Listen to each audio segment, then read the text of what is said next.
So as you can see here, the S&P has been drifting up. You've seen other markets that are then starting to take a tick down. They've all just jumped towards the upside and oil has continued to go down. This is all looking good. What that's saying to you is oil's not really relating to the rest of them. So oil's now started to pick up a little bit of pace towards the downside. Your idea is looking on, added onto the trade now, all is looking okay. But you notice how Euro Stocks hasn't really moved. That's the one to the left of the S&P. The S&P hasn't really moved either. And oil has started to tick towards the downside. Now you're starting to see a little bit of acceleration of pace in this as well. I put out a video recently and there was a question put in the comments on it, which was, why do professional traders watch so many ladders all on one screen? And how do they go about doing it? How do you keep track of so many ladders all on one screen?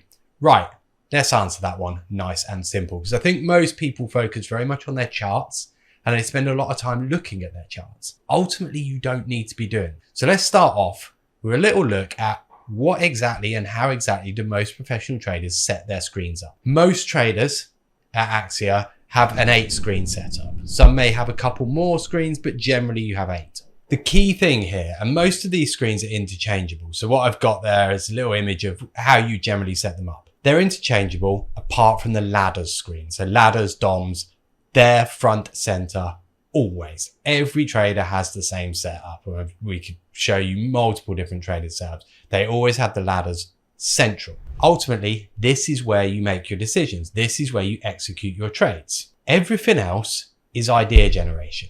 You're picking up on patterns, scanning for news, researching information. All of that generates ideas that are then going to be executed on your ladders. So your ladders stay front center. This is crucial. It comes across in all of our training. Everybody is trained the same way, that ladders matter the most. If you want to know more about training, click on the link below. So let's go and give you 2 different ways that you can use multiple ladders set up. So multiple ladders all on one screen, and how you then relate this back to your charts and your generation of ideas. People are not trading just purely off the ladders. So first example, we're going to have a little look at an oil trade. Now this is a straightforward technical trade. And the thing that I think people forget here is once you've defined your trade, once you've generated the idea, you don't need the charts anymore. So if I talk you through this one nice and simple, this is a straightforward oil reversal trade. What you've got is this overnight drift up, which is the profile, the middle profile, drift up, and you're looking for a reversal trade. Nice, straightforward trade. Now, the way that you'd go about taking this trade on is looking for a break of the previous high, which is 16, and then a fallback below that big block of volume that you can see on the profile, which is 75.10. So the idea here is if you can execute short in that red box, there's your trade. So your trade is short somewhere between 10 and 16 with your stop above the high, and your target is then down towards 74.63, which was yesterday's pit session close, and yesterday's low, which is 74.39. So from that, you know all your levels. You know what you're looking for. You don't need a chart anymore. The chart's not going to give you any more information because you've already decided what you want to do. Now's the time to get onto your ladders.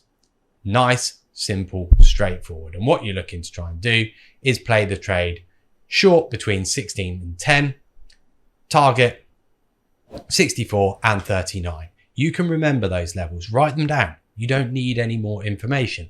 This is what it then looks like. If you've got a multiple ladder setup, I can show you then what you're actually looking for. Okay, so here we are. Oil is the ladder second from the right. And this is pretty standard kind of setup for a lot of people at the moment, particularly with the tariff narrative going on. You can see that what we've got here is currencies on the left, so euro, CAD and pound. You've then got treasuries in the middle. I've got a 10-year and a 2-year. And then we've got Euro stocks, S&P, oil and copper to give you your kind of tariff setup, if you will, for ladders. So what you're looking for then is, yes, there's lots of things going on. What I'd be doing here is what I call passively watching. I'm not looking for anything in particular, but I know the level that I'm interested in. So the fact that oil is now trading up in that zone gets you interested. This then draws your eye to oil. I'm not worrying about anything else now. So the thing is, you're not watching loads and loads of ladders all at once. You know the levels you want. Some people will actually mark on their ladders the levels that they're interested in. So you'll get a little highlight on your ladder. So now that we've just traded up through that 10 to 16 zone, we came out the top, we've dropped back in, and we're trading in and around there. The plan now is, can you get short oil somewhere around basically here? Your stop's above the high, your target is 64 and 39. You know what you're going to do. This is slightly late entry, but the trade is entered because you've got this little kick of pace towards the downside. Yes, it's not ideal. You could perhaps be better positioned slightly higher up. But what you have seen is now that little bit of energy that's come in, that little push on the ladder that has said, go on, you can sell it. So now, if you're trading a multi-ladder kind of setup, I'm not worried about what the other ladders are doing. Some are going up, some are going down.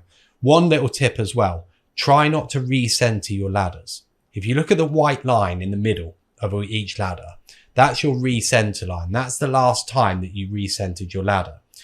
If you don't recenter often, you get a very good gauge as to where different markets are moving. So as you can see here, the S&P has been drifting up. You've seen other markets that are then starting to take a tick down. They've all just jumped towards the upside, and oil has continued to go down. This is all looking good. What that's saying to you is oil's not really relating to the rest of them.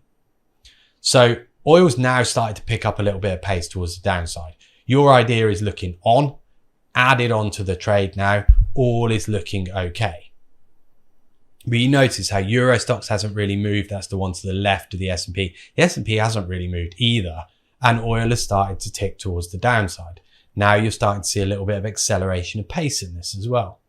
So if your focus is on oil, you know your levels. I don't need to worry about the other stuff. Now is just a case of watching this, making sure that we are still ticking towards the downside, that any rotations back are not rushing anywhere. We've also got a little reactionary trade going on there in the 2-year, trying to play this little pocket of light volume. And because you've got all the ladders together, you see that little opportunity. Now, as you can see, that one's not working. Order goes in to get out of the trade. You give that one up. But because you've got all the ladders together, you're able to very quickly sort of spot these little opportunities. If you're scanning multiple charts or jumping through different screens to scan charts, you're not seeing that. You're not seeing that little opportunity possibly in the 2-year. Now starting to see oil on the way down. It's traded 64. First target complete. Now get your bids in down towards 39. That's where we're going next. So it is all just simple case of being able to go, right, I know what I'm looking for. I know my levels. You don't need a chart here. And that's something that people often spend too much time doing. Too much time looking at a chart. Think of a chart like a map. When you're in the car and driving, you know what to do at the next turning. You either turn left or you turn right. You don't look at the map when you get to the turning. You look at the road. And that's what the ladder's for. The ladder is the road. The map's told you what to do and you already know that. So the decision is made. Now your job is just to make sure that the road is clear. I.e., when it comes to turning right, there's nothing in your way. That's what you're interested in here. So at the moment, there is nothing in the way. This is all looking good. You're short. You're looking for the continuation down. We're looking for 39. If we get there, you're out of the trade and all is good. And that's what you're just essentially now just in the process of waiting for. It is just a simple waiting game of getting down towards that 39. You've got 10 ticks to go here. I'd see no reason to give this trade up. The only point that you might consider giving it up is if it comes back above 64. What was 64? You have a target. So again, you still don't need to go back to the charts to be able to define these points, to know what I'm looking for. That's the real key bit to this. That's the thing that you've got to sort of remember. So that's the first point when it comes down to looking at your ladders. Ignore all the idea generation. Once that trade becomes a playable trade, your focus goes there. You're looking for the trade.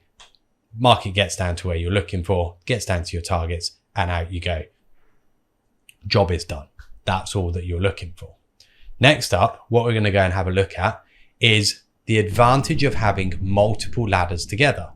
And the big advantage of multiple ladders in the same place as you see those targets getting reached and you getting out of this trade, the advantage of multiple ladders together is that you see correlation. So let's go and have a little look at what that looks like.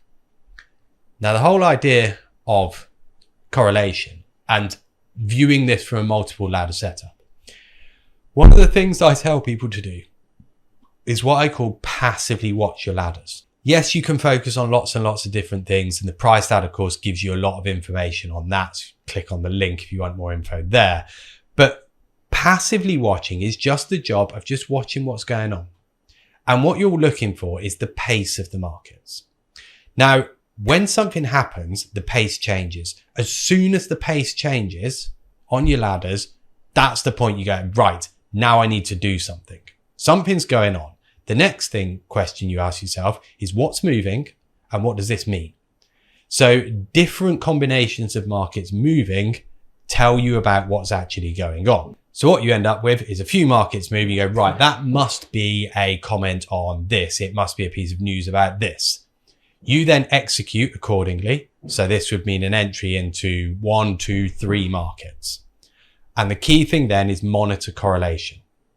This is a skill that people develop when they're trading news, to react to the market's movements and then go and check what the news is, if any, and quick look onto your charts at where your targets are. Nice and straightforward. So let's go and have a little look at what that looks like on a ladder, and then we'll come back to have a look at charts. Okay, what we're looking at now then is, again, similar multi-ladder setup. Same structure as before, currencies, treasuries, equities and commodities. What we're looking at this time then is a correlated move where you see multiple markets all move together. So I get this one going just here. What will typically happen when you're passively watching is markets will, they'll drift around in a natural kind of fashion. They're not perhaps necessarily doing anything in particular, and they're generally quite steadily moving around. What you're looking for then is if we do start to get this sudden jump, any kind of pickup in pace, directional movement, you see the S&P's just suddenly skipped up. That's a little bit of information. And this might suggest getting into another market. And then what you start to see is everything starts ticking together. We're seeing the S&P's going up, the treasuries, the currencies all go in the same direction. This is treasuries up, dollar down, S&P up. That says to you very, very, very quickly, this is probably something interest rate related. So straight away, you now have a rough idea of what might be going on because the dollar's weakening, the treasuries are rallying. This suggests probably some indication of lower interest rates or more rate cuts. So you can get into a treasuries. We're in 2 years, 10 years, the pound and the yen at this point in time. And what you're doing now is then just watching for correlation. As long as all of these markets continue to tick together in the same direction, you're all good on this. And that's one of the reasons that you look at multiple ladders. The confirmation that it's a number of things moving together tells a much bigger story than, let's say, seeing the S&P go tick, tick, tick up. That could be anything. That could be someone just wanting to buy. It could be a case that actually there is a very significant piece of news. But by only seeing the S&P, you're not getting that information pass over that you get from other markets moving at the same time. Lots of things moving together suggest a certain outcome. If this would say S&P and oil and perhaps currencies and not the treasuries, you might then think, oh, okay, maybe this is a tariff related thing, particularly if it would say oil and copper moving. So the movement tells part of the story. By getting into multiple markets, you're also giving yourself the chance to extract the most out of the most sensitive markets. The next thing you need to do is very quickly get over to your charts and work out your targets. When it comes to target setting, you've got your multiple ladders, they're all moving. Now what you want to do is get onto a bigger time frame chart, get onto your hourly chart and ask yourself, right, where's the next reasonable target for me? What can I expect to come? Get your orders in. Some markets you may well have already managed to take something out of, say the yen, you're seeing out of the 2-year, out of the 10-year. You look at the pound perhaps and think, okay, there's a fair bit of scope left in this. Get those orders in and you can sit back, because the move that you've just seen, that pickup in pace that you've just seen, has given you that space. It's given you that impetus to go for those bigger targets. So suddenly you're into a trade that's got a nice big target on it without you ever really having to have sort of planned this one out as such. And it was the market's movement, it was the ladder's movement that said to you, that's the trade to go for. And that's the way that you've got to try and approach these ones. That's what you're looking for. Pick your targets out, off you go, and you can go for those targets. So there we go. That's why you want multiple ladders. Get all of your ladders in front of you. It gives you information on correlation. Plan your levels out as well. You know what you're looking for, write them down. I don't just constantly look at charts. I've got levels written down that I know I'm interested in. And likely there's probably only 3 or 4 levels you're interested in. Most people can memorize those. That's the key to it. That's why you have multiple ladders. It's the amount of information, it's that change that you're looking for in markets. If you want to know anything more about how we approach these things, click on the link, come and join the webinar, and you'll be able to see a few more examples of this and get to ask some questions as well. I will wrap it up there, guys. Take care of yourselves. We'll come back in future. I'm going to look at V bounces because we've seen some great examples of those recently. Catch you all soon.